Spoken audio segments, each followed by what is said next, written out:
Assalamualaikum warahmatullahi wabarakatuh, sahabat semuanya.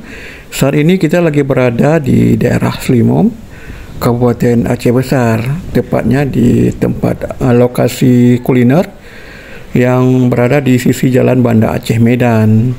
Ada pemandangan yang sangat menarik di sini yang bisa Anda nikmati bila Anda singgah di tempat ini, yaitu berupa pemandangan lembah Slimom yang sangat indah. Tempat ini berjarak sekitar 5 menit perjalanan ke arah timur kota Slimom.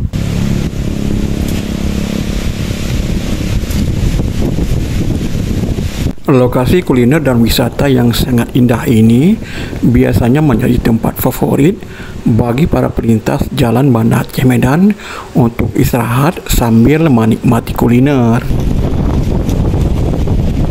Terdapat gubuk-gubuk kecil yang disediakan oleh pengelola tempat kuliner ini.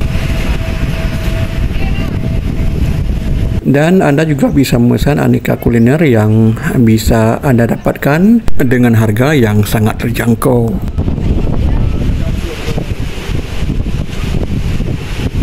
Beristirahat sambil ditemani angin sepoi-sepoi tentu saja pengalaman yang sangat menyenangkan.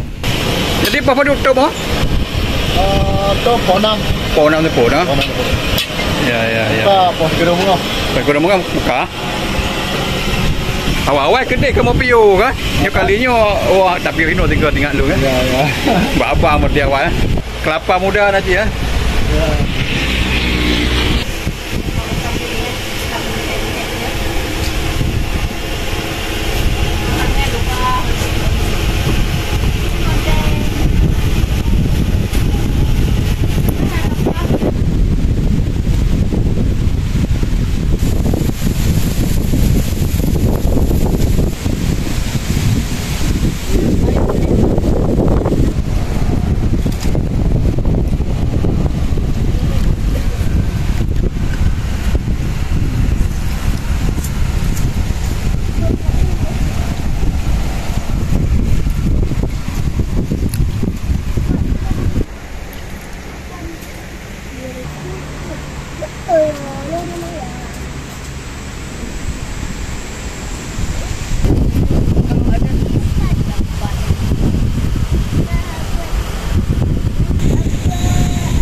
Ya.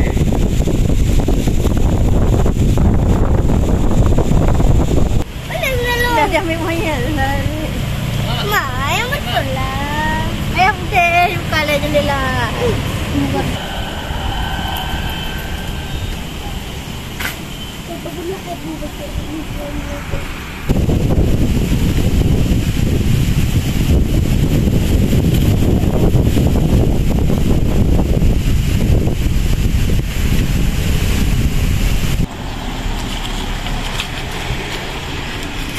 Jika anak pada motor, anak pas agak.